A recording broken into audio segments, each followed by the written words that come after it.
Hey y'all, it's your co-host Yogi Rich, introducing episode 11 of OneAnswer Yoga, What is Aging?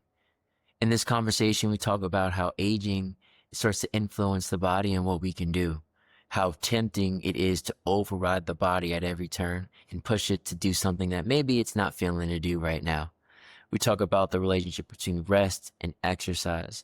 We also talk about how food and our nutrition, the rate at which we eat, and fasting all have an influence on our overall beauty.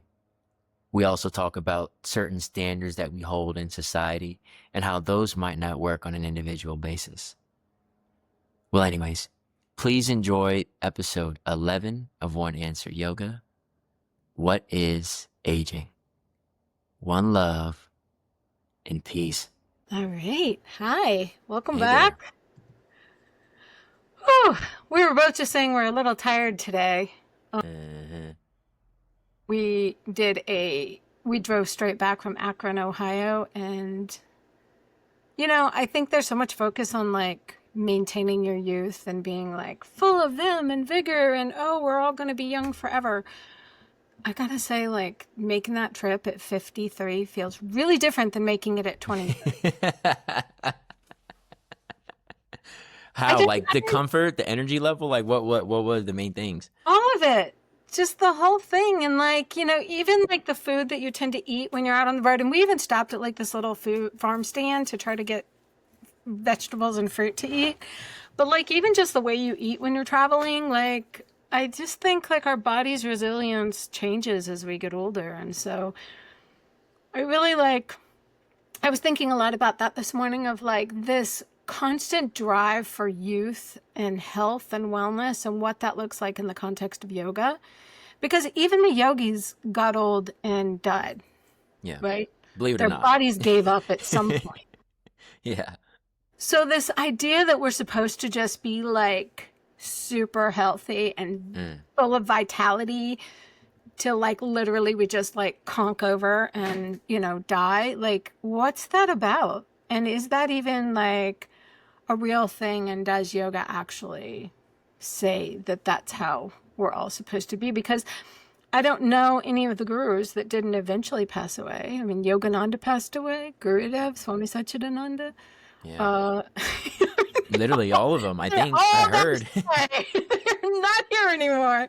And often, I think about like Ramana Maharshi, like his body was riddled with cancer. Like now your mind doesn't have to get caught up in that. So you don't have to be like, suffering because your body is going through something. But I think it's just like the nature of bodies is like they're going to age and change. And so we have this obsession right now. And I'm grateful that like 50 is way younger for me than it was for my parents and my grandparents. Like I really appreciate that. And this incredible obsession we have with youth and staying young. Like on Instagram, I saw this thing of like famous women who were like 60 and like look at them in their sexy dresses and their flawless skin and it's like, but where's the part where we just get to like age gracefully and accept where our bodies are at? Isn't that yoga, like to be present in the moment and constantly reassessing where we're at and just being like, this is the reality of what my experience is right now, and how do I maintain my peace and steadiness within that context of what's going on? Because, and I obviously, I'm still really young. I'm only 53. Yeah. And it's such a different experience than being 23, 33, 43. And I'm just, curious kind of like, well, I got a couple thoughts on that. You think about like, I think that there's what's the OG's name? Jack LaLanne. So I would say like even as a kid, we heard about guys like that, that were trying to do different feats. Who also passed away, by the way. Yeah, who also passed away. And then there's this died. It was very healthy, but eventually the body did give up. 100%. And I think like it's kind of interesting because we're at this crossroad, like especially like, you know, the younglings or like our generation, because it's like there's all these guys out there now that have, so there's a lot of science around aging, and like they try to like isolate the aging function in cells. They like try to look at like jellyfish or like other things that don't have the same aging cycle as us. And there's this thing called like telomeres or something like that. And there's like, so I see these guys, they're like, they're probably in their 50s, white guys, but they're like, they try to have like baby skin, and they take all these supplements, and they do all these things to like keep their, there's this thing called biological age. So there's their like numerical age, like how many, Right. but then there's like, yeah, I'm 53, but my cells are 37 or something like that. And what I think it pokes to, or what it like, to me, yoga is about the process, like the daily process, or the cyclical process of life. And I think like in any given moment, we can kind of look at ourselves and be like, okay, should I eat this? Should I not? Should I do some sort of exercise or whatever, or not? Or like within each moment, we can do those things. And I think the idea is that like you can live in a way in which aging will like, the impact of aging will be minimized, like to some extent. But you don't really know how you're going to age. You also don't know if you're going to get injured. I think like a huge part of aging is injuries, like, because like you're saying, like now you're also more injury prone, and you also heal from injuries, less quickly. Yes, less quickly. But I think it's fear. I mean, I think like ultimately it's just like, yeah, fear of the unknown. Like, what it's like to feel like a youthful body, and then as soon as things start to change, you're like, uh-oh, like I need to take testosterone now, or I need, like, which is a lot of like the older guys are doing. I'm not hating on any of this stuff, but I'm just saying this is what's happening. No. Even like steroids, like even like, it's crazy. I saw this video on Instagram. I'll put it this way. A lot of people think strength training is the key, like to longevity. Like we know that you're going to die eventually, but like having a functioning body, a lot of people feel like strength is fundamental. I don't really know why, because it's like Arnold Schwarzenegger, or like some of these like larger bodybuilders that were all about strength, like they're not really in their best position now. But Right. there Because you is can do this, a lot of damage to your body while you're doing excessive strength. yeah, and if you're just doing it just to like, look cute, like you're doing a lot of repetitions, you're doing certain things that aren't like actually beneficial to your overall system. So I do think that like, yeah, we're all kind of destined to age differently. I do think that there is you can do like I think if you focus more so on the process, like rather than being like, okay, I'm afraid of aging or afraid of getting older, it's like, what can I do now that'll have my body in a more optimal position, less toxins, etc. And, it's funny that you're thinking of that. Another thing that I was thinking of is like this idea of censorship on large, but also on the individual level, like basically this mental idea of what ideas are good for me to hold on to and what ideas are poor for me to hold on to. Yeah. And then by extension, my loved ones, kids, parents, and then community, et cetera, et cetera. Yeah. And I think we're always trying to censor or trying to like eliminate things from us that make us age, or that are associated with old age, rather than embracing them. You know what I mean? Like, I remember asking my grandma when, however old she was, maybe like late 60s. I was a kid, and I was like, does it hurt to be old? Like, is it painful? She was like, yeah, it's painful to be old, but you don't spend all of your attention you don't spend all of your time paying attention to the pain. Like right now when you're young and you don't have pain often, as soon as you have pain, you're like very much concentrated on it. But I think as you get older, like different levels of quote unquote physical pain, they start to run in the background, and they become less of like a central focus in your life. Yeah. And yeah, to me, aging is more so that. It's more so like, how do you handle pain? How do you kind of roll with the punches? Also the fear, I think, of being like immobile when you get old. Because like we're talking with my parents now about some like end of life stuff, trying to help, make some decisions. They're both turning 80 this year. So we're just they're both in great shape and great health, by the way. Yeah. They But are. we want to be prepared and say, okay, let's not wait until you're not in good shape. Let's try to get an idea and get all this medical stuff in order now for you. And it's interesting because a lot of it is, around how far do you want your treatment to go? So, like, do you want a DNR? What are extreme life-saving measures? What do you want to have? And it's interesting that often something that comes up when you're talking to people is around these things is this idea of not wanting to be kept alive if your quality of life is not great. Yeah. And so maybe that's part of the thing about aging is quality of life and really maintaining like a good quality of life. Like I do feel like that's the reason why I do everything. Like, and I really was saying to my husband yesterday, I was like, it's going to take me days, like maybe even a week to recover from this drive. Like for me to really start to feel like, okay, I'm in great shape. So at what point do you stop pushing yourself so hard to do things that you used to be able to do when you were younger? And then just accept like maybe you need to go at a different pace or maybe 8-hour drives in the car, 8 hours. And I say 8 hours because like that's the road time, not the actual amount of time that it takes you to drive. Because it's like, we always say like, you got to add a couple hours on there for stops and gas and food and all the things you do. Walking Henson. Yeah. Walking Henson. I mean, poor Henson. Like, and you know what's interesting about Henson is Henson at about the 5-hour mark is done. He's like, that's enough. Like, we should not be in this car anymore. And how we override, like, that instinct. Like, the dog knows. The dog doesn't, Henson doesn't have any, like, no, we should keep going because we're going to be close to home. Or, like, he has no sense of that. He's just like, 5 hours, this sucks. We should stop being in this car now. Up until about 5 hours, he's a good sport. He's like, okay, I'm looking out the windows. I'm having a good time. But at the 5-hour mark, it's almost like clockwork. Like 5 hours, he's like, this sucks. And his face, like all of a sudden, he's so sad.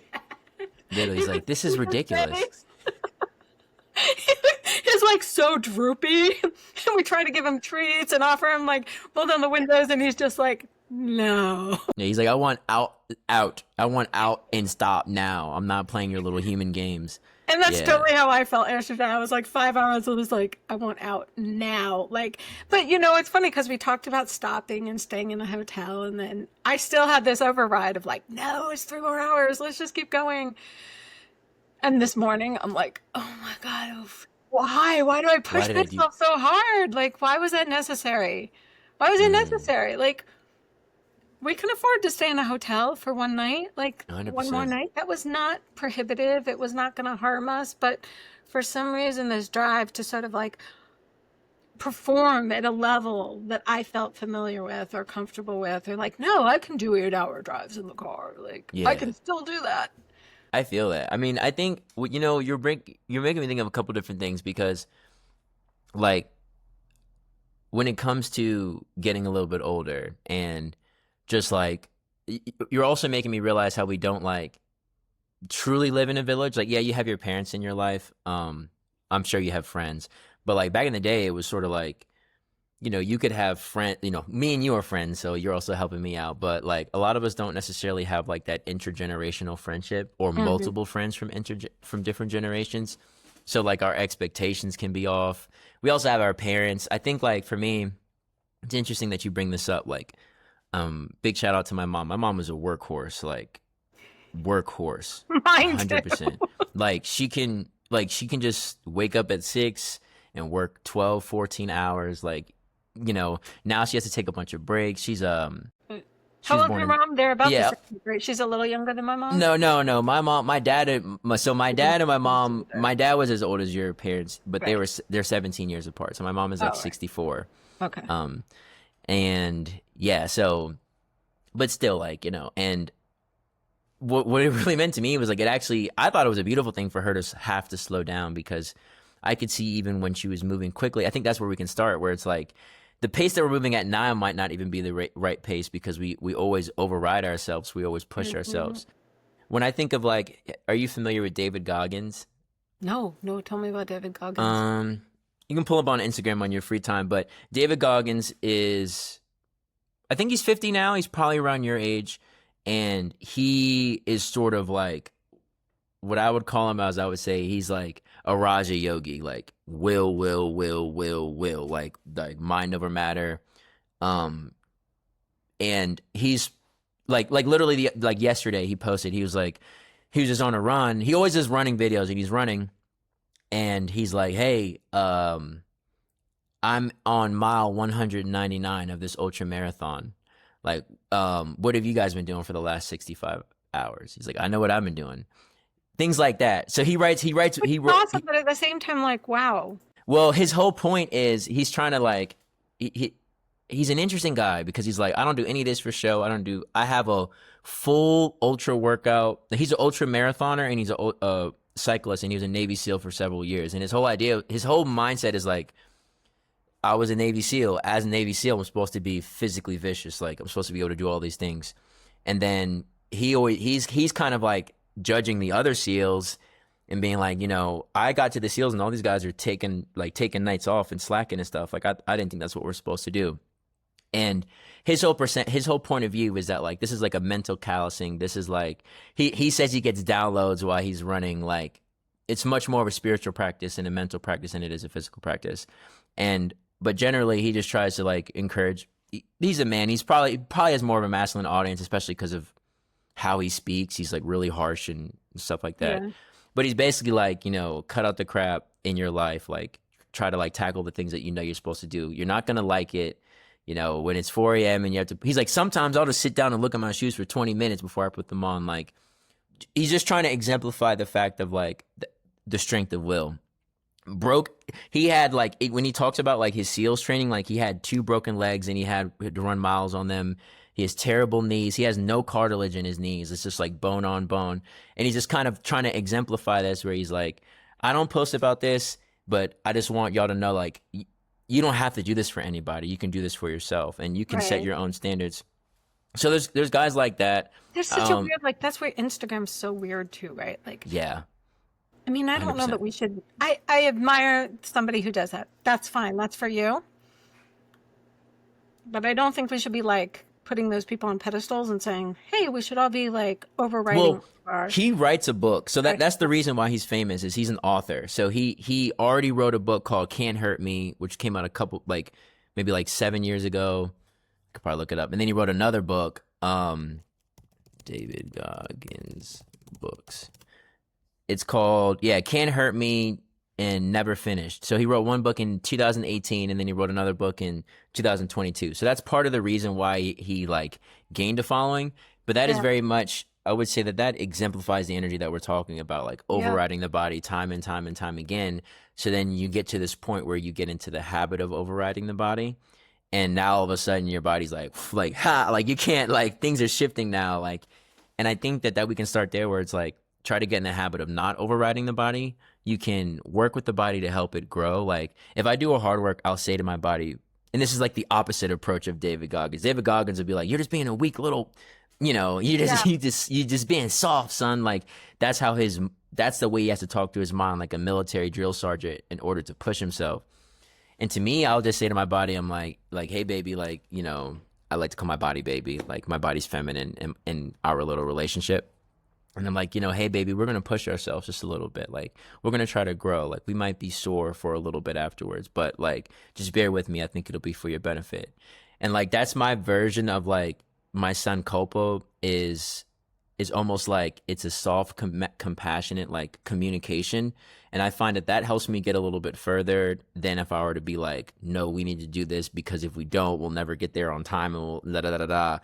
And that has been my main shift in like, in my like process of aging, because it's like for me, like I think I said this before, it was like, when I was young, I had back pain. I always felt more physically older than allegedly I was supposed to be. I'm like, and I definitely think it came from that exact same place of just pushing myself and getting in the habit of pushing myself, and almost censoring thoughts in my own mind that I felt like were like gonna be lazy or like just a really laziness, but laziness isn't really laziness. It's just like resting and recharging.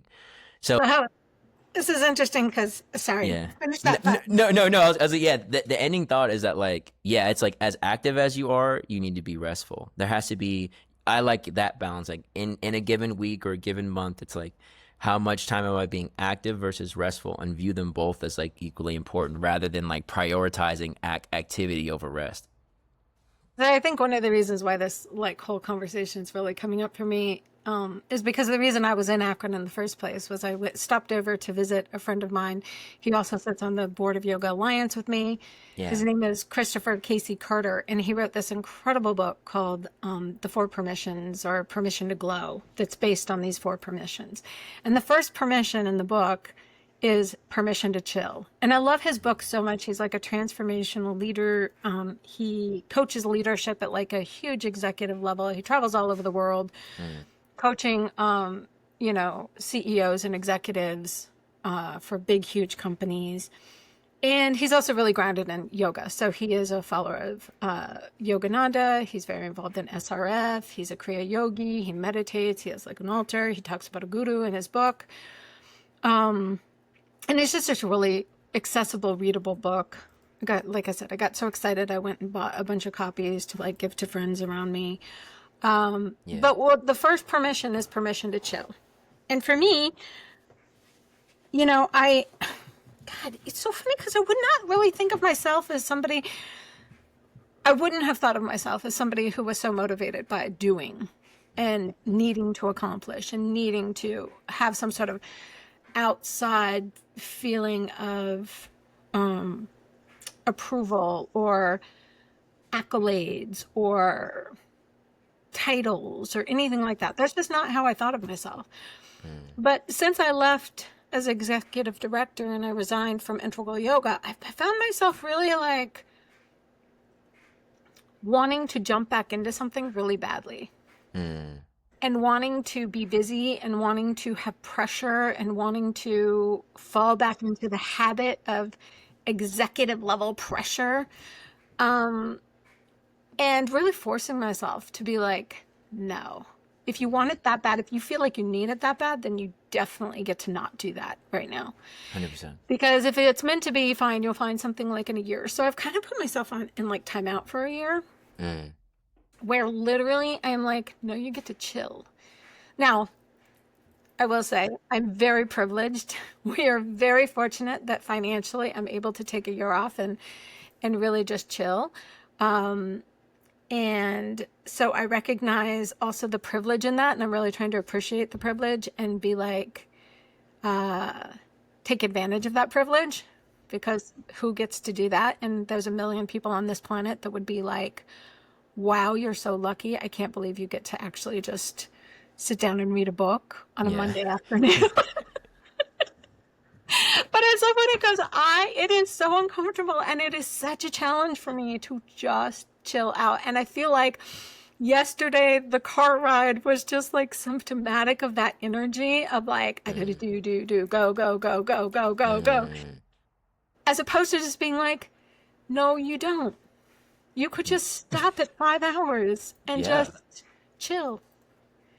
So even as much progress as I think I'm making, then I have a day like yesterday and I'm like, oh my gosh, it's so ingrained in me, far deeper than I really had realized. And really exploring that in myself and just trying to figure out my way through that.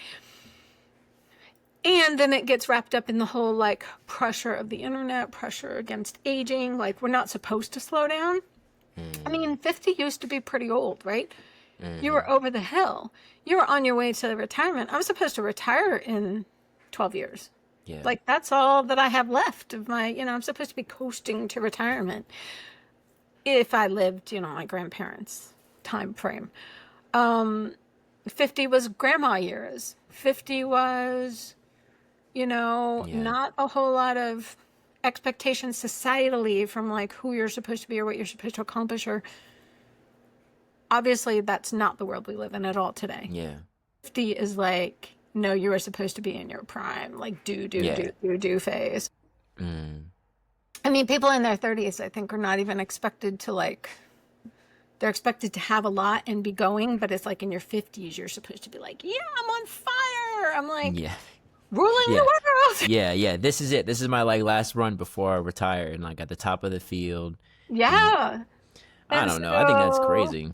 It is crazy. It's crazy. And like, just even getting to just, I mean, again, like, thank goodness we can at least challenge this notion. Like, and I mean, again, like all of what we're feeding to young people with the imagery and the messaging around aging. I think the individual, whatever you want to do as an individual, fine. That's your individual choice. And I certainly appreciate the fact that we have a lot of range of individual choice. But when you cannot see an older woman in the media who has not frozen, Botox filled, done all sorts of weird things to her face, and every time I feel like I watch a movie now or see a performer and she's over 50, she's got her face filled, Botox frozen, all the different things. I really feel like then our young people don't even know what a real aging woman's face kind of looks like anymore, because they're seeing so much imagery of like modified faces. And it's the same for men now too, as much as women. Yeah, I mean, how many guys have Botox or have work done? I'm like, come on now. Oh son. my gosh, so much now. And again, I'm not opposed to Botox if it makes you feel great, like wonderful, life is hard enough. I'm not trying to judge you for having Botox, but what I do think is challenging is when you have an entire generation of younger people who no longer even know what an aging face looks like, really, in the media. Obviously, in your grandma and your mom, you might, but in the media, you don't. I was gonna say, like, might be a good time to like bring up my beef with I don't not like Botox. Like, obviously, if you do these choices, I have nothing against you. But I do think that there are things in the world that if you're a close friend of mine, I'm gonna say, hey, if you want to try it, but I would advise you not to. Like, and that's kind of how I feel about really all cosmetic things like that. Like, it's much more beneficial to put your effort towards like that internal cleansing, the like, if you want to care about a look, like, to me, it's like if you're going to prioritize one or two things, like if you're going to spend X amount of dollars, it'd be like, get a gym membership, work out some more, maybe be a little bit more active, like work on your diet. Ayurvedic retreat instead of exactly. Going to Ayurvedic retreat, like spend some time in nature rather than, that's what I'm saying. So it's like, to me, it's like 10th on the list. And that's how I feel about like, it's funny because some of the most beautiful women I've ever seen, like, they are old, like grandma old, all white hair old, and they also like, but their skin is clear and they're like very present. And it's like, shoot, I'll take like a clear skinned, present, calm old folk over like, the opposite, a young, acne filled, anxiety, makeup beat kind of energy, because I feel like we aren't even really allowed to accept how we look at any really phase at life. Like, I was thinking, you ever heard of this comedian called Michael Blackston? He's African. He came over here like in the mid 2000s. He like hung out with Cat Williams early in the days, and like Cat Williams kind of helped him out. But he's a comedian, and he plays on being African and like kind of like that like newcomer point of view. Mm-hmm. But like like in the Black community, for example, like I'm sure you've seen this or known this. Like, we're flashy, we're fly, and we have a lot of judgment around how we look and how we dress. And like, I remember being 12 and being like, everything needs to be ironed, like your shoes need to be cleaned with a toothbrush, like before you even think about going out. So I think that like energy transfers into where it's like, you think that you can supplement like the being with what you put on it and how you dress it up or like where you go and stuff like that. And I think that like maintains throughout life. Now there is like this idea that like, I think that there's a lot of young people now like that aren't in that boat anymore. Like, my last project was right next to a middle school and a high school. So I got to see like middle school and high school fashion in like 2022 and 2023 to be like, what are the kids wearing, right? And it's like just sweatpants, sweatshirt, baggy shirt. Like, you can thank our generation for that. We were the original. You were the. We were the ones that are like, wear your pajamas to school. Yeah, my mom would have never. Like, we had parents never wear flannel outside of the house. Like, you're not supposed to wear flannel out and about. We were like, oh yeah, we are. Too bad. It's comfortable. I remember like, but these people, like, I remember like there was girls in my school whose parents literally didn't let them wear pants. Like, they're like, you have to dress nice, period, like all the time. So Well, that was our way to rebel against that. I mean, Mm, the our parents had their hippie movement. mm, For our movement of Gen X, a lot of that was came out of the grunge, alternative punk, like that kind of mm. movement of like we're going to wear safety pins in our ears and we're going to wear flannel outside of the house and we're going to really rebel against all of these notions. Now, it wasn't everybody. I mean, there were a lot of Yeah, kids in the 80s who had their bangs like, up to here and yeah, 80s and 90s, like there was a lot of that. But definitely when you're looking at like the counterculture of our age, it hmm was no, I'm going to wear sweatpants to school. I'm yeah. going to wear baggy See, if you t-shirts. were to wear sweatpants, if you would have just like, if you would have not been fly and been my friend when I was 13, I would have made fun of you. And all my friends would have made fun of you. Like, it was not acceptable to not be some level of fly. Like, whatever you consider fly, like, you could be Mm, emo, but your version of fly is like, you can still tell the difference. And I think, but that was a lot of pressure. I'm not saying that's good. I don't really like that. I wouldn't encourage mm, that to move forward. But all I'm saying about it is that like there does come that pressure of like trying to look good to fit in amongst your peers. And I think like there's always that competition of like, there's still natural human competition to want to be beautiful or more athletic than the next or whatever. And I well, think that that it continues. doesn't Yeah. change, right? I mean, there's a Yeah. lot of pressure to look good amongst your peers when you're 60, Yeah. 80.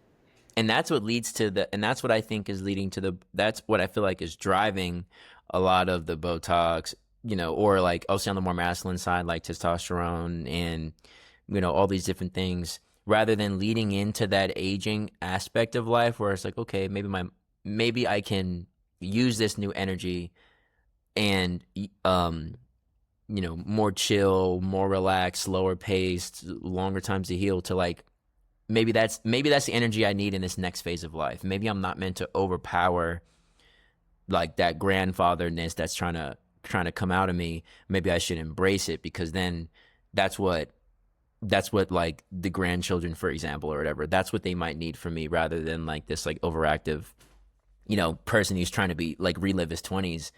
And you know what made me this makes me think about like sort of like the three modes of nature that we haven't really talked about. Like there's like serenity and calm and like peaceful inspired action. Then there's like, which is like sattvic, and then there's like raja, which is very like active and you just want to get Hmm. something done. And then there's like tamasic, which is more like inert, lazy, it could be a word for it, but just more like dull, inert stillness. And I think like, yeah, like even our phases of life, like on in general, you kind of go through like these cycles of phases where it's like, okay, you're in your early 50s now, but even in your late 50s, early 60s, you might have a different energy about you where it's like, okay, you're kind of running off this like energy system which was very much about do go go go, get things done. Like, yeah, serving, you're still trying to be as productive as Yeah. possible, but feeling like I have to do something in order to be supported, rather than kind of like transitioning into that phase where it's like, maybe I don't have to do as much. Maybe I can be supported. Maybe I can just focus on like doing the right thing, not doing everything. Um, there's a saying in like Christianity, at least my grandma would say it. I don't know exactly. It's like, and I think this might be to what you're talking about. Is like, the phrase is the devil makes work for idle hands, Right. right? And I think that's a huge part of our society where it's like sometimes we feel like if we're not doing something, then like, we can kind of get like tickled and finessed into now like all of a sudden we're not doing anything, we're being super lazy, or like we're doing things that we shouldn't do. And I found, I don't think that's always true. I think sometimes you're idle, but idle is more so like a set of recharging, of regenerating, of collecting, so that your next move can come from a space of grace. Because it's like, I still think that like no matter how old you are, like as long as you're alive, there's something for you to do that's beneficial, that's service oriented, but it's not going to be the same caliber or the same texture of the stuff you might have done when you were younger. So this, um I love that you bring this up because this actually goes back to like the three gunas, right? Of tamas, sattva, and rajas. And so often I feel like in westernized translations of this, sattva is like better than the other two. Like it's the pure one, it's the one that's good, the other two are bad.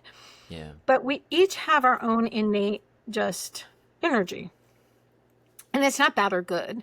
The idea is to look at where things can get out of balance and in balance, and then bring that into balance. So of course you need doer energy in the world. If everybody was just sitting around meditating, nothing would get done. You need to have doers. Like there has to be people out there doing things. And just like you need to have the calm energy, and that, you know, the mothers and the teachers can often be like that beautiful kapha energy that's just like, you know, so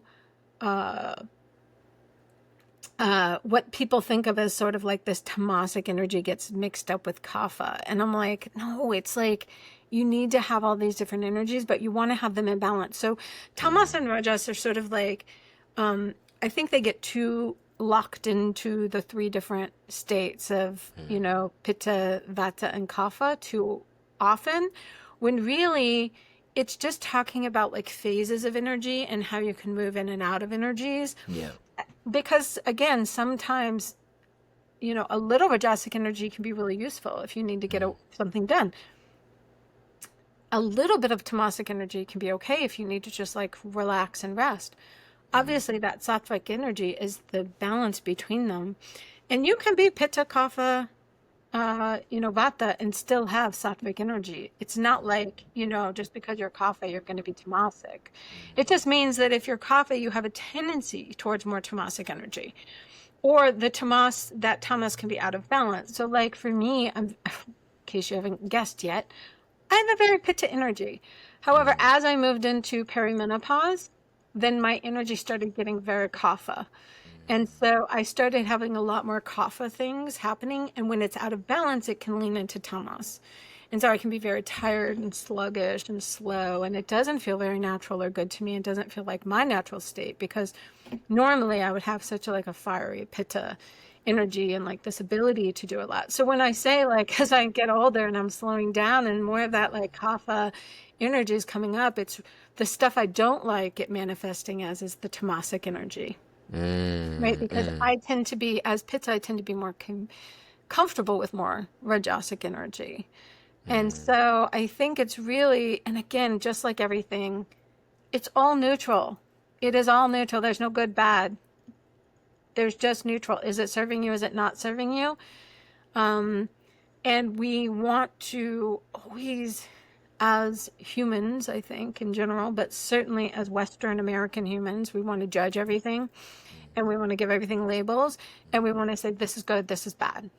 This is how it should be. This is not how it should be. You should look like this, not this. Wrinkles are bad, so you should Botox, you know, put Botox in your forehead, because if you're getting older and you have wrinkles, people are going to, you know, say, oh, they're washed up. There's no more use for them. They're not beautiful anymore. They don't have a place in society. Like all of these things that we come up with that have nothing to do with our innate worth and whether we are capable or good or, gosh, there's such, I mean, it's great to see someone like Helen Mirren, right, who really chooses to have a very natural face. So that we can see like, oh, there, you know, you can have a lot of worth and be brilliant and incredible and have this natural face, as opposed to this idea that you have to edit and alter your face so much just to have value. 100%. Because you have no wrinkles. And I understand, like, I'm 53, you know, I have wrinkles that are popping up. I have puffiness under my eyes. That's where my age really shows up, is under eye puffiness. That's I don't have as many wrinkles, but I definitely am like, I'll wake up some mornings and be like, whoa. Where did this come from? So, and you know, a little bit of it is imbalance. A little bit of it is like, okay, so the elasticity underneath my eyes is just not as tight as it used to be. And that's how it shows up. You know, it doesn't show up as wrinkles for me. It shows up as like under eye bags. So like just being accepting, and I can do a lot of things. Like I still put eye creams on. I still do a little lymphatic drainage because I'm like, oh, the lymphatic fluids are building up. Yeah. I do a lot of things. It's not like I'm just like, oh, I have under eye bags. Okay, I'm just going to ignore it or accept it. I'm still human and I still live in 2025 and I still have an ego. Yeah, yeah. It does matter how you look. I mean, because, you know, it would be nice if we didn't judge books by their covers, but we do. That's why we make tough book covers. And I think that, like, you know, yeah, I think there is like a role for how we look. I think that what we're saying is like, yeah, like even for me personally, it's like I try to take a more natural route. Like I typically only use like either water or when I shower, like water or just soap that is like very organic that comes from a Yeah. place. I only put like shea butter that my wife put on my skin, and for the most part, like it's like for me, it's like my beauty's. I try to make it directly dependent on like my internal state. Like I still want to be beautiful, obviously. I don't want to have like jacked up teeth or anything like that. Yeah. But the emphasis to me is always on my practice, on my consumption, and my you know, how am I showing up in the world? Because it's like, and I do have like no judgment, but I don't identify as a pretty boy. Like, and what I consider a pretty boy, you know, might be different for each generation. But like, you know, there's some dudes who can't walk past a mirror without like double checking how they look, and you know, yeah. To me, it's like I would rather just like be dope rather than like look really cool and not be dope. So I think that like, you know, we all have our preferences. We all have like a way that we want to show up in the world, but not like to rely too heavily on that, because like what I might consider beautiful, like for me, I already know for a fact is like, I'm not everybody's type. Like some people don't like dreads, like brothers, some people, I'm not that super tall. I'm not super big. Like, so at the end of the day, it's like, it just has to be between you and how you think you look when you look at the mirror. And that's why I like to call my body like baby. Like, when I look at her, yeah, you know, it's like when I look at her, I'm like, oh, you're so pretty. Like, I don't know, like it's just up to me. Like, really, it's entirely up to me. Like, my wife, I do care about her opinion. You know, I do care. You know, I'm not gonna pretend that I don't. But other than that, like, I think that we can build those thoughts. And what I've also found too is that I feel like I start to change the way I look to myself, the way that I shift my opinion about the way that I look. Like, I would venture anybody to do this. Like, just stare in the mirror, look at every single aspect of your face. Typically, we have some sort of judgment about our face in some way, shape, or form, like wherever it is, and just be like, I really like that about me. And you can just kind of like retrain the mind to not like that, to like it, as long as you know it's not unhealthy, right? Like, if you have really bad acne because you eat a bunch of sugar and eat terrible food, like I wouldn't say that. I would say try to fall in love with yourself enough to shift your habit. But acne has so much more to do with yeah, there's so many things. But like, I would say a lot of people who are post, like, there's hormones, right? Because I think women typically there's hormones. But I'm speaking to the skin and not I mean, I'm speaking to the fellas here. Skin, so yeah, there's a lot of reasons, but definitely like eating a cleaner diet and drinking water. Like, you can, like, for me, it's like, and I can only speak about myself and people that I'm around. It's like, you know, in fellows more generally, it's like if you eat something, like for me, I'll eat a certain food, and the next day I'll break out, and I'll be like, okay, I'm breaking out, and then I'll fast or drink more water or not eat that food again, and then my skin clears up. Sun exposure too, I think, you know, everyone's a little bit different, but sun exposure, sweating, certain things like this, these also help purify the you know, they help purify the skin and the pores. So it's like, I know often in life, like, we try to ignore and put makeup on. You know, we love sugar, for, you know, young lady might love sugar, for example, so she just puts makeup on. And then my mom was also very anti-makeup, so that might be informing how I feel about this. Like, my mom did not let my sister wear makeup until she was like 14. And she was very anti-makeup. She was like, you just need to learn how to be beautiful straight up. And a lot of the products that people put on their face end up jacking up like that face and what you're trying to make look more beautiful. Yeah. So or they try to hide stuff, and a lot of time it comes from like not knowing.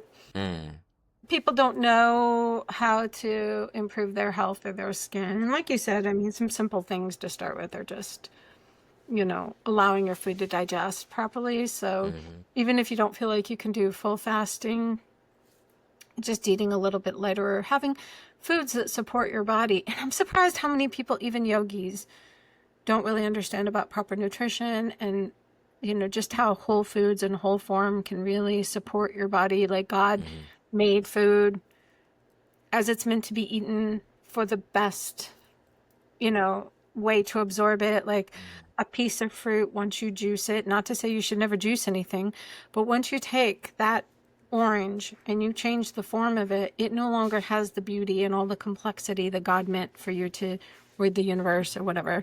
Yeah. Mother Nature, science meant for you to absorb it and be able to eat it. And so water is the same thing. Water doesn't always have to be water. Water can come from your fruits and vegetables too, which I think is really important, making sure that you're getting, because water in and of itself is really important, but we don't always have access to water historically, right? Like, so you have to find that hydration from your fruits and vegetables, and you can eat a lot of your water too, eating watery vegetables and fruits. That's why celery, cucumbers, watermelons, fruit can be so powerful for. You're making me think of this woman on Instagram, like, I don't know how old she is, but she's probably a couple years older than me, beautiful, baddie, whatever. But she preaches that, like, she's like, I don't drink water. She hasn't drank water in like 3 years. She gets all her water. She lives in like tropics too. But they get all their water from fruit, vegetables, like they eat it entirely. And, the main claim too is that, like, water in fruit is different than the water that you'd get from, especially the treated chlorine lead water that we have here in Denver, but, but like, like all of those things, like I do believe that, some people have sensitive skin. There's all these different things, but I'm just saying, like, the major things is, like, you really can't change your bone structure, but things that you do have a little bit of control over: your skin, your muscle competition, your composition, your body fat, how active you are. These are, and like, your muscle strength. These are little things that you can tweak and adjust depending on your habits. And I think that, like, I'm sorry to interrupt you, but you you're said good. a couple things there that just brought up, like, I would have been right with you if I was 35. Yeah. I would have said, oh, I've got so much control over my body fat, my activity levels, all of this stuff. As you get older and all of a sudden things start happening to your body and your body starts changing, and all of a sudden you're like, I got hip issues. I can't walk anymore. Yeah, 100%. That's like a whole nother game. or like being overweight. Like, that's the one that really gets me too, is like fat levels. Like, everybody's like, you should be able to control that. Just eat better. Just fast a little more. So true when you're young. Like, I found like it was so easy to just like drop a couple pounds or to change my composition when I was young. But then as you get older and your hormones change, and for good reason. I mean, there's, belly fat holds a lot of estrogen. As our estrogen drops, our bodies are going to need more belly fat, especially as women. But there is no amount of fasting in the world. I've done week-long water fast. I have, gone months where I only ate one meal a day. Nothing will shift the fat composition of certain perimenopausal, menopausal women. Probably men too. I don't know. I'm not in the male body. But just like, there's a lot of things we can control. Now, within all that context, does fasting have a lot of other benefits that have been very helpful for me? 110%. So I utilize it a lot. But I think, like, these things that we assume that just because you do these things, you'll be in great health, or, if you are overweight, clearly you're unhealthy, or you're eating donuts and, ice cream all the time, which I do enjoy an occasional donut and some ice cream. But I think, like, this idea that, like, there's things, it's not even so much about how you look or what your muscle composition is. It's really, it does have to do with how you feel. And that's why I was saying the things I eat when I'm on the road, even the way I eat, maybe I'm just eating green beans, right? I was popping green beans yesterday. I was just eating them, but I was probably eating more than I needed to just because I was bored. Yeah. So I was just sitting there, like, chomping on green beans. Like, I wouldn't just sit and chomp on green beans. And I maybe got too much fiber. maybe something I ate yesterday, like I didn't have enough water. And so I woke up this morning with a little bit of a headache. So it's even, I'm talking about like water and green beans, which everybody's like, no, if you eat water and green beans, of course you're going to be healthy. But there's a lot of other factors that come into play. And so I just think like trying to find for your own body. And unfortunately, no doctor, no diet, no person outside of yourself can really tell you what that balance looks like for you. You really, I mean, it's the work you get to do for yourself, because for what's so good for one person is not going to be good for somebody else. 100%. And that's the beauty of Ayurveda. And that's why I think Ayurveda is such an incredible practice, saying one person, you're right, should not eat dairy. Another person, it's absolutely going to support their system to eat dairy. That's a very controversial thing, dairy, right? Because so many people are I mean, I'll take it a step. I'll take it a step further. I mean, like, you know, so I'll say kind of two things at once. So like Joe Rogan is around your age, right?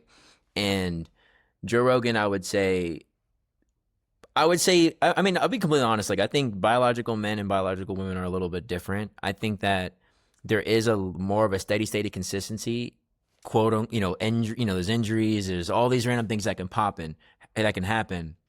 But if you're a 30-year-old guy right now listening to me and you've been like overweight all your life, like, and you don't know anything to do, like, I don't know what's going to happen.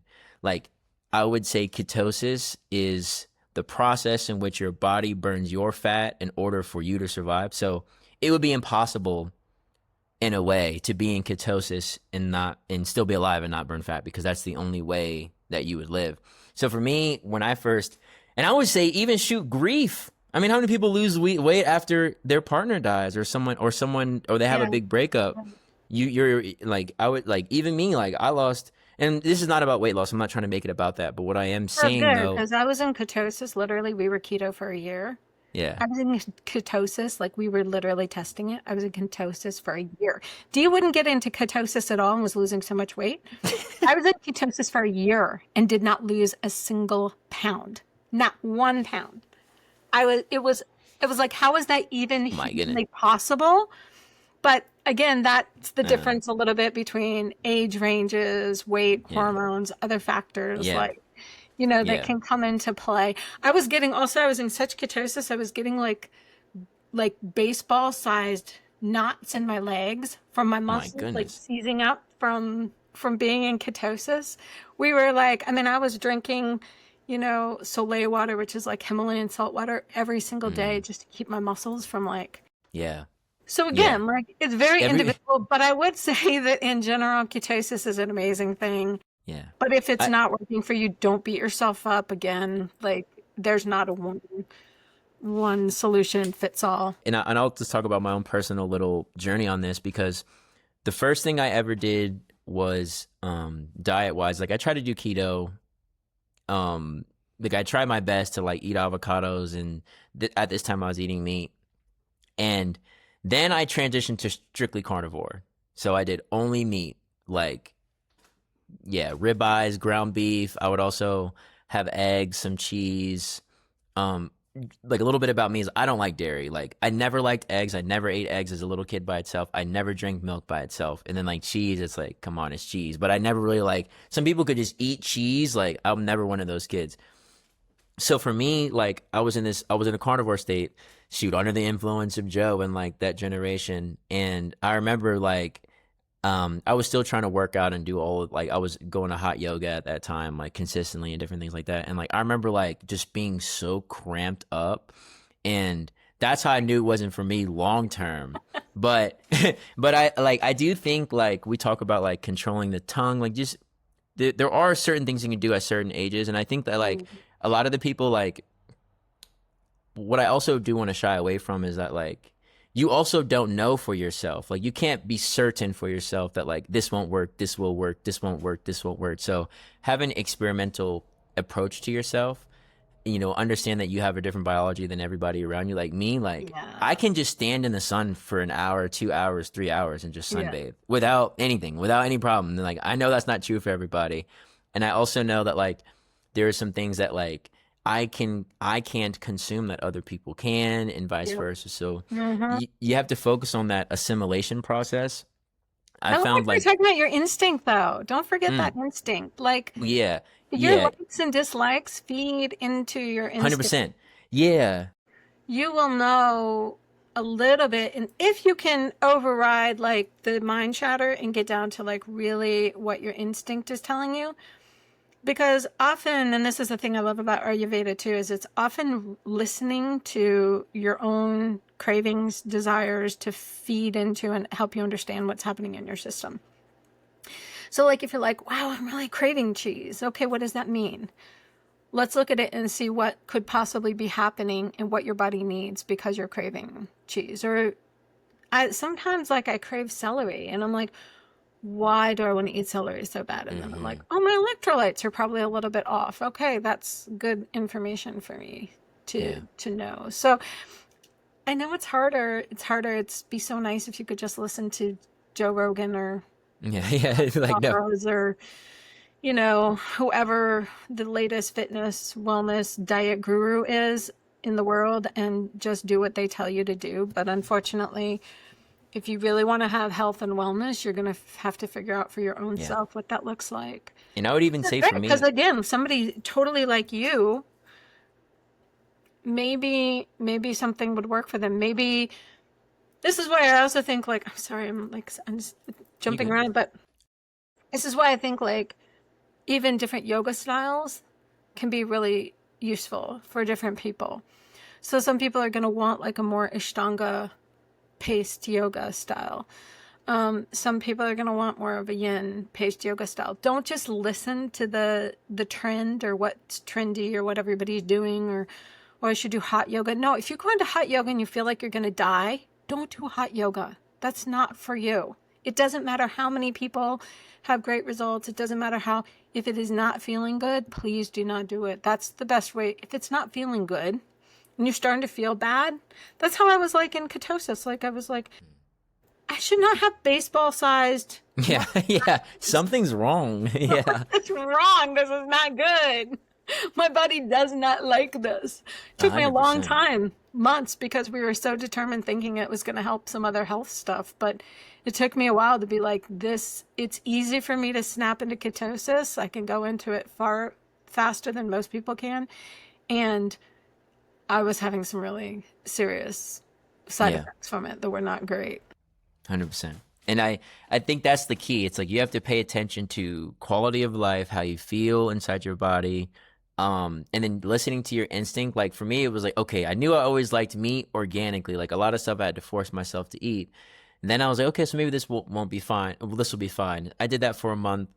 I lost 20 pounds, but I lost 20 pounds in the month from just eating meat, right? Yeah. And then after that, I was like, I was like, well, I don't have to keep doing this. Like, that was all I really wanted. And then I let it go. And then I remember maybe like 6 months later, it would still be easy for me to pop into ketosis because of that practice. But, did that for a while. Then eventually I started teaching and then I like just started eating less meat naturally. And then I got to like my birthday. I like to do like a little fast on my birthday. Mm. So I did like a 3-day water fast. And when I started eating again, I had no urge to eat meat. And I took that as a sign because that was the only time in my life where like I had a diet change in which I didn't have to use will to stay on the diet. Mm. I didn't have to force myself to. And also I will say like, now that I'm married to an Iraqi and an Arab woman, so she makes Arab dishes, and then obviously being hanging around with y'all, I get Indian food, and then just as I've expanded, I have Ethiopian food. So a lot of us like if you're eating like the standard American diet slash Black American standard diet or whatever it is, like you're not getting access to a lot of the foods that you might even think that you might like that we're even talking about, like chickpeas, lentils, tahini, or sesame, all these different things. Like they're not really that prominent in the American diet. But for me personally, like I found that like I assimilate that food way better than I do like the traditional American diet, like mashed potatoes, broccoli, um, you know, or whatever. So that's what I also realized too, is like a lot of us too, we might not even be eating the right genre of food that might fit our constitution. And what I love that like Guru Dev really emphasized about like eating is eating at the right pace, Mm-mm. eating slowly, letting your body's like, fill up, taking like 30, 40 chews each time, letting it turn to a liquid, then drinking it, not drinking too fast, drinking slowly, not drinking super cold water, have it be closer to your body temperature, not, different ways to pace out the meals rather than having meals all throughout the day. So all these different, Yeah, I don't know there's, anybody who chewing your food and just swallowing your food without chewing. That's a great way to eat. but it's irresistible. Oh my God, that's my favorite way to eat. Some things across the board, I think, are probably pretty much good for anybody, and chewing your food is the way Yeah. it's meant to be. So yeah, Yeah, chewing your food forward. chew even more than you think, Yeah, I would say. yeah. But all these things like kind of put together, I feel like are important in this like health conversation, this beauty conversation, because like we're talking about like, we feel like we don't, for whatever reason, the Botox, makeup to a less extent. I know makeup can be a creative expression. I'm not negating that, but what we're trying to talk about, like the covering up, even guys doing certain things to kind of cover up the masking, like it's all a byproduct. How we look is all a byproduct of what we put inside of us, whether it's the food, whether it's what we consume mentally, like what we watch, what we listen to. I would even say too, like slow breathing helps. If anything, it helps with posture. Mm-hmm. One of the things that's most, quote unquote attractive or beautiful about a person is how graceful they are, how they move. They're like beauty in action. And sometimes when you're tense up here, it's like, no matter how cute you are, Beyonce, when she has this energy, it's like, it's different than shoulders, back, chest, proud, Yeah. slow breathing, like calm voice. And I think all of those things, like, and I also feel like we have like this tendency to get focused on the things that we don't like about ourselves. Like, being married to a beautiful woman, like, she has a million different things about her that she doesn't like. And I'm like, like, you're a whole package. You should look at yourself as a whole package rather than, okay, if I straighten my skin here, it's like, you're going to tighten the skin here, but all the rest of the skin is wiggly. Like, or you're going to get a BBL and now your legs don't match, your legs, your thighs don't match your glutes. Like, so it's sort of like, kind of like, I consider it more holistic health. Wherever you are, wherever it's at, don't have a goal on like, I want to look like this person or I want to look like that person. The goal could just be like, what's the best for me? Like, And I don't know. might be the solution. What's that? I know some women who have had those Yeah. butt They're so happy. Yeah, Like, yeah, why didn't we do exactly. this a million years ago. So again, we're not trying to judge you if you want to do these things, but we're just Yeah. saying like creating that as a standard for everybody.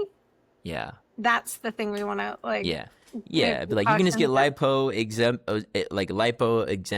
BBL, like, and the doctor made, $50K off you. And so you're it's like, still just not happy. and you're still not happy. It's like, then you realize, okay, now maybe it's my diet. And I have a lot of women in my family that have had things like that worked on themselves, Mhm. usually reduction in some way. But if you're like daily, not, if you don't have the habits to back it up, then that BBL, and even like a BBL, for example, or where they take fat from one spot and put it somewhere else, like you still have to do maintenance. You still have to massage that area of your stomach so you don't have weird lumps. You still have to massage your glutes to make sure that everything settles correctly. And if your mind is not peaceful and happy, you can change your body Yep. anyway, Yeah. and you're not going to be peaceful and happy. Whereas you look at somebody like Master Shivananda, he was not a small man. He was bald. He was not somebody you would call, beautiful in the Yeah. sense of like, what we would physically say is beautiful in 2025. But what a joyful, happy, peaceful, person. He was Yeah. jolly and full of life and vibrant and all of these things. So it's not so much about the outward expression. And that's why I guess the outward expression in some ways doesn't matter. So if you want to do that stuff, okay. Like, we're not trying to judge or beat you up if you want to do those things. But if you think you're going to do those things and that's going to increase your happiness and the way you feel about yourself, probably that has to start inside first. And then anything you do on the outside will just be great or not. Like, but it's not going to really make a huge difference. And I do always say, like, the most beautiful people are happy people. Joyful people are so beautiful. It doesn't matter how many wrinkles you have on your face. If you are joyfully smiling, people are going to be drawn to you. There's going to be like this this glow about you. And that's one of the things that, Casey talks about in his book also, like permission to glow. Like, what is this glow that starts to happen when you practice, when you breathe, when you meditate, when you create space, when you start to cultivate this joy? That glow, not one I'm feeling today. Same here. We're not feeling so glowy today, but Yeah. but that glow, that is the one. And so that's why I guess when I think about like how I feel today, it's not even about the limitations or the tiredness or what I can and can't do at 53. It's just sort of like, where was my glow? Like, was my glow improved by the fact that I pushed myself really hard yesterday? Or would my glow have been improved if I just allowed myself to stop and rest? Yeah. That's, I guess, maybe the real question.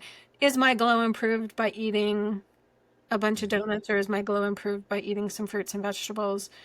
Thinking about like that how do I feel personally? And again, not all, I don't do well with bananas. Bananas make my mouth kind of itch and feel funny.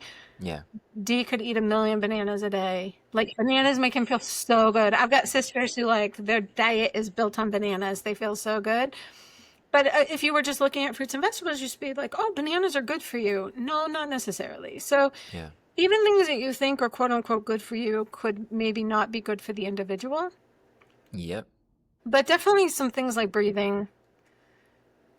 I think chewing your food is a pretty safe one. Nasal breathing. I would say breathing, like breathing. it does. It even changes your face. Like it changes the anatomy for your nasal system, and I think, getting oxygen to your skin is never a bad thing. I mean, we literally do like these oxygenated facials now in the industry. You know what else can oxygenate your skin? What? Breathing. Yeah. Easy. And that's free. Exactly. I think, we talked about a lot of different things. I think I do want to share with people too. Is like, you're talking about weird things with diet. Like, I can't eat most raw fruit or most raw vegetables. Like celery, I can't eat. Carrots, I can't eat. Almost all of them, unless they're like soft and fleshy. I just have an allergic reaction to. So it was crazy for me. I was like, oh wow, I'm supposed to be. Now that I'm vegetarian or vegan or whatever, like now I'm trying to figure out what it is that I can't eat. You're supposed to eat raw vegetables all the time, right? Yeah. At least a couple times a week, and I'm like, well, I'm not gonna make it through this day if my throat closes up. Like, yeah.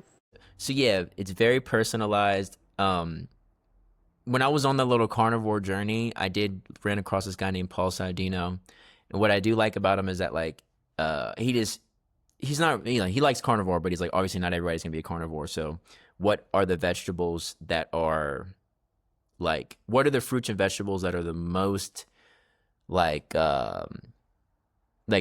accessible to the most amount of people? And so like you can kind of look at like you can just look at each of the categories of fruit and vegetables, like legumes or like seed. I don't know all the categories now that I think about it, but just like there's all these different categories of food, basically like tomatoes or zucchini and all these different things. So figure out I would say try to try different groups of food. I know when I used to eat meat, and I know a lot of people might eat meat still. When I used to eat meat, it was almost like hard to even get satiated off a meal that didn't have meat. But whatever meat that you're eating, try to have it as clean as possible, as least processed as possible, eat as much whole foods as possible. I think all of these things. I think that's safe for any food. That's for also any your food. Vegetables, because often people eat vegetables and they don't realize, or fruit, and they're having reactions and they don't realize also pesticides can be on them, which are having reactions, or they're just not grown in a way where all the nutrients are being, built up, or they're genetically modified. And you're like, but I'm supposed to eat these tomatoes. They're supposed to be good. And you're like, no, that tomato or corn got so genetically modified. Like genetically modified corn as opposed to just like organic corn. It's really powerful how that can act different in your body. 100%. Another great book I love so much is Michael Pollan's Omnivore's Dilemma. Yeah. Talks a lot about food and like even how your vegetables, why vegetables can feel like they're evil for some Yeah, people. yeah. Paul was like he was basically saying like his main emphasis is that like vegetables don't necessarily want to be eaten. Like they No. don't the vegetables that if you eat them they die. Typically there you can if you have any adverse effects you can kind of look at that part as a Yeah. cycle just because like most plants even people that are people even animals that are herbivores like a lot of plants have defenses against them. They can't eat every single plant. There's this thing about Right. giraffes. They're eating this tree, and then like a couple trees down, they change the taste of the leaf so it's more bitter. So Hmm. even these, and that's why fasting is so important too. Same thing with water too. There's toxins in water. There's toxins in these foods because they don't want you to overindulge in them either. They don't want you to overeat them. That's why the food you can mainly overindulge in is the super processed tobacco company run additives, addictive foods. But you can't like OD on cucumbers. Like maybe you can have 3 or 4, maybe 5, but like you can't just keep going. So try to find Even those foods that are sugar, more like organic. sugar cane, raw sugar cane. Yeah. We had this organic coffee shop, and a lot of traditional baked goods that people eat, especially in food desert areas of America, have a lot of high fructose corn syrup in them. And one of the challenges with high fructose corn syrup is that your brain doesn't recognize it. And so it doesn't have like a registered shut off for it. So you can just like keep eating it and keep eating it and keep eating it. And it never says that's enough. And so people would come in and they would get, these baked goods from us. And they'd be like, wow, this is so big. It's so yummy. I'm going to eat the whole thing. And then they would get part of the way through it and they'd be like, I can't eat anymore. What's going Yep. on? And we'd be like, Yep. well, that's because, your body is experiencing a cutoff. It says, that's enough sugar for me. I'm done now. I don't need any more of that sugar. And so when you use, like, again, whole foods in their wholest form you can possibly find them, like the least processed sugar from sugar cane, raw sugar cane that you can find. I don't know if you've ever chewed on raw sugar cane. For some reason, my Mm, dad used to get it for us. I don't even know where he found it. yeah, that's My that. mom and dad would be like, hey, I brought home some sugar cane. Sugar, yeah, that's that Midwest old fashioned right there. Yeah, yeah, yeah. I see. But it is a totally different experience. And believe me, as a kid, it is way easier to eat some candy than to sit there and chew on sugar cane because it's delicious. But after a while, your jaw gets sore, you get tired, you're like, that's enough sugar. I'm done. Like, I don't want to eat that sugar cane. And then you set it aside. And then maybe like a couple of days later, you pick it up and chew on it again. But like, it is really different when you have foods in their recognizable form. One thing else I'd like to mention, you keep talking about fasting, and the one thing I will say about trying to do some sort of cleanse or fast is there's a lot of preservatives, salts, fats, corn syrups, things like that that are put into traditional, American diet foods Yeah. that can override a lot of our body system. And so if you're finding like, but I'm not finding that sense of like my innate, what does my body want to eat? I'm not craving something that's good for me. Yeah. Then that's where a cleanse can be really helpful because it can kind of like reset your body system, and just sort of reset your taste buds, reset the way your body's reacting to things. And then when you start to think about like, okay, what do I want to eat? What sounds good? You can be a little bit more in tune with your body system as opposed to it just being overrode by these cravings in 100%. your brain or the lack of good, oh God, gut bacteria. Let's not underestimate gut bacteria. Yep.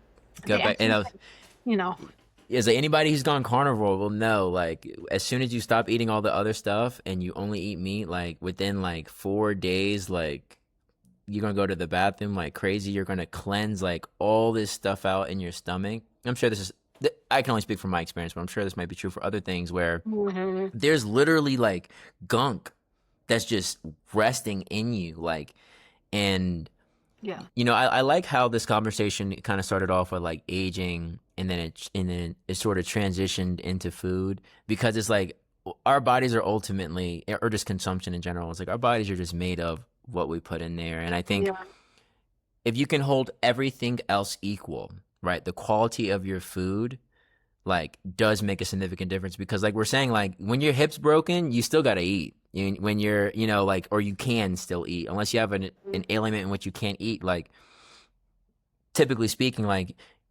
between exercising and eating, you can eat. So I think that like it was cool how we emphasized that, because I really do think that's the goal. Food that adds to your vitality, and not just like listening to people. You can listen to someone, like I listened to Joe Rogan and Paul Saladino, and then I listened to Guru Dev, and then listen to my homies, listen to like people that are around me, because like people also a huge element of life, especially living in Colorado with in the demographic I'm in, like everyone here runs and lifts and hikes and does these things. So most people aren't eating just to eat. They're eating to train. They're eating because they have some sort of competition. They're eating. And even the 50-year-old dudes that I meet, a lot of them are getting back into jiu-jitsu. They're getting back into sports. They're getting back into weightlifting. So a lot of us eat, like, we eat for performance. So if that's the case, like, whatever it is that you're assimilating or eating, like, then it really becomes important about, like, then it becomes extra important, because if you're training and you're trying to like use all these resources, and then you're putting in food that you can put in some food, put in some ice cream, have some tolerance, I think, to some of these things. That's how I look at it. But if your body's made up of these chemicals that aren't really productive for life, then like you're not going to be able to reach your physical goals. Or as you're reaching your physical goals, like your body has to draw energy from like your vital resources, which might add to wrinkling or pain or all these different things. So I think like the emphasis should be on like, that consumption of eating holistically healthy food that you can assimilate well at a slow pace, not too much, not too little, not super late at night. Another big one, because if you eat a bunch and fall asleep, like it takes a lot longer for your food to digest. So having a larger meal, maybe in the day at some point, a couple hours before you fall asleep. But I think like those are like the simple things, because that'll put at least less strain on the system. This like huge, massive organ system that's working for us. The only other thing that draws close to as much attention as the brain. Yeah. And I think like if we're able to on our own self, being on our own journey on like what's the diet that works best for me today, and then just kind of build off of that. Like I'll have people that'll come up to me and they're like, what about your macros? How many calories are you ingesting? Like, what about how many grams of protein? Like all these kinds of things that are, they're all like in the nutritionist space. But I just ask someone like, how do you feel? Like, do you feel healthy? Do you feel bloated? Do you feel like that? So you can eat for performance, but still keep the metrics. Like, how is my body assimilating this? How am I responding to this? Like, yeah, some bodies are going to need more protein than others. 100%. That's another thing. I was like, you just know. And again, to go back to Ayurveda, this idea of different types, like all types are not going to be the same. Like each type is going to need a different nutrition. Also, one thing you were saying, you were talking about telomeres early on. Yeah. And one thing that they know that's a really easy way, if you don't know what to do for telomeres and you're like, I don't even know what a telomere is, I just know that it's, connected to aging. And what's the single most simple, easy thing I can do to affect my telomeres is fasting. Fasting is like one thing that they've shown straight across the board has like the greatest effect on your telomeres and the health of your telomeres. So, and it's free. That's the other thing. Oh my God, there's so many crazy diets out there that cost so much money. The one thing I really love about water fasting is it's actually one of the few things you can do that's like, oh, it's free. Yeah. Wow, I can water fast for a day. I don't have to have any special juices, special drinks, special supplementations, special guidance, special blah, blah, blah, blah, blah, blah. I can just drink water for a day. It's not going to be easy. Believe me. Not at all. Water fasting has a lot to do with like your mental capacity. There's going to be times during the day your body's going to be like, I'm dying. What are you doing? I need to eat. I have a headache. I feel crappy. Like all this stuff. But really it's more, your mental 100%. Strength. But water fasting's, you're not going to, and water fasting is so safe that you can do water fasting up to 3 days and really be very safe. Yeah. Anything longer than 3 days, you may have to be a little bit more, you may have to research it a little bit more, have a little bit more guidance. But water fasting up to 3 days is really just, you can't really do much harm to yourself to water fast for 3 days. I would say, It's funny that you say this. It's funny. It's like I might be in the few groups of people who like you one time I water fasted and I do it depends on how you are, but like my body started purging. I just started throwing up and throwing Oh, up and throwing up. yeah, it can And happen. yeah, so like I'm not trying to like make it sound bad, but this was like to me it was awesome. I mean, I you can even feel sometimes you're like, "Oh wow, like this only my body's only addressing this because like you're as you're fasting, your body's just trying to make your immune system's trying to make your body more optimal essentially, and it's trying to get rid of things that aren't beneficial to your success. And where I think that there's like toxins that can only come out when you give your body a chance to stop eating and then cleanse. And then obviously the water helps a lot. You can drink hella water, like water till full, drink water consistently. I would even add in breath work every now and then to just kind of like help with the detoxification process up to your capacity. Whether it's deep breathing, rapid breathing, depending on how you feel, obviously. But And if these are you want things to that get a glow back to your skin, yeah, buddy. Yeah, I'm like that post fast look young skin. real fast. Do some water fasting. Do a water fast. Yeah. Um so yeah, I would just say like yeah, on the second day, and also like when you're fasting, don't expect to do like every single thing that you did before. I would take it easy, let like a loved one know like hey, Yeah, consult with that a doctor if you have any kind of, I should always mhm, say that. Again, consult with a we're not doctor. doctors here. Yeah. Everything Yeah, is make your appointment with your doctor and wait you 6 need to months. Yeah, consult go with ahead. a physician before you take any advice. Yeah. But definitely, if you have any health issues, if you're diabetic or anything like that, you should definitely make sure you're consulting with your physician or have any autoimmune stuff or anything like that. But for The the glow, most part, it's pretty easy as far as like simplicity. You don't have to have any special equipment, but your mind will. You will have to yeah. manage your mind. Yeah, I was like, the last thing I want to say, I guess, about the glow is it reminds me of like vitality and magnetism, right? Because everything's kind of correlated where it's like, you're glowing. You could say like you feel more alive. There's food that you eat, like a big bowl of pasta, for example, that I would say like typically speaking could diminish your glow or like it just makes you tired. It's more of like a depressant. It doesn't necessarily like pick you up after. There are times and places for meals like that.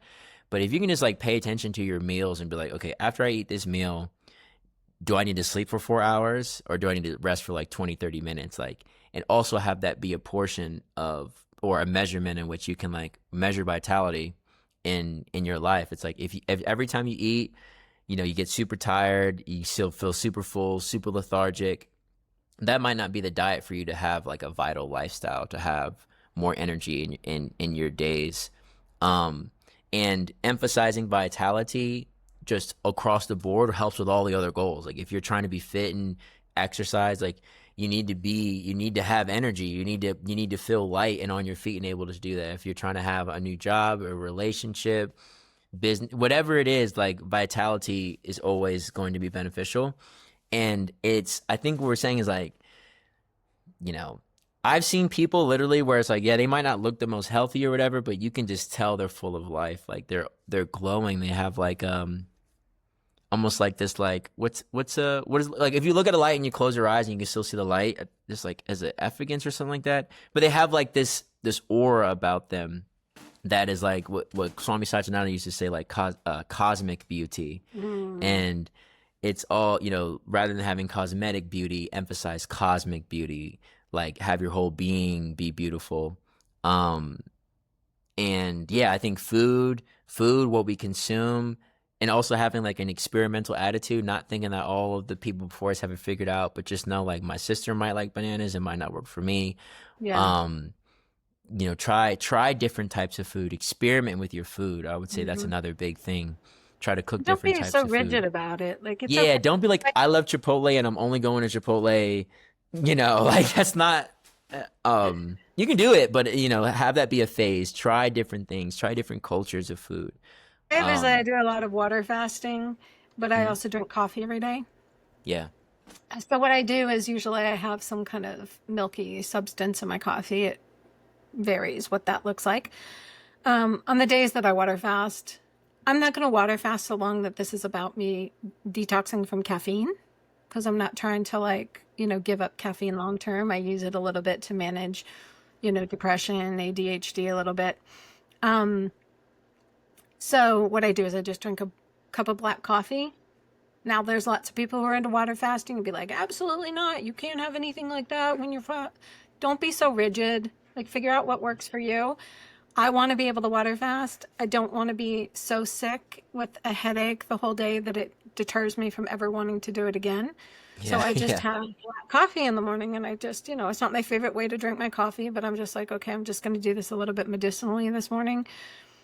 So that then it allows me to comfortably be able to fast that day, as opposed to just going through like caffeine detox the whole time, Yep. which is not the purpose of what I was trying to. Now, if I want to do caffeine detox, that's a whole nother thing, and I've certainly done it many times in my life.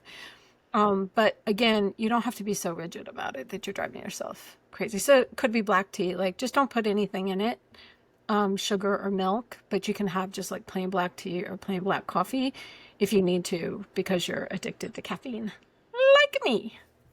I feel that. I mean, look, I like THC, so I'll have like a J every now and then and just drink water primarily, or like, um, whatever it is for you. Like, you Yeah. know, you just have to monitor yourself and be like, okay, other people have done this, but I might not have done this before. So you have to just be very patient with yourself, pay attention to Hmm. yourself, and keep your eyes on the ball. I even say like mantra too, like in closing, and sort of like I can't. It's hard for me just to do a fast. I have to like also do like some sort of mental practice to be like, okay, I'm fasting, I'm cleansing, or let's say like I'm doing a smoke break, for example, or however you want to look at it. It's like I'm sober, or I'm doing this, and I'll just kind of repeat it into my mind. It's like, what am I fasting for? I'm fasting for purity, or I'm fasting as an offering. Even it could be a part of your spiritual um, It's much practice more too. practical. Like all the gurus or yogis say that having the intention before you go into any kind of cleansing practice is going to make it much more powerful. Yeah, yeah, 100%.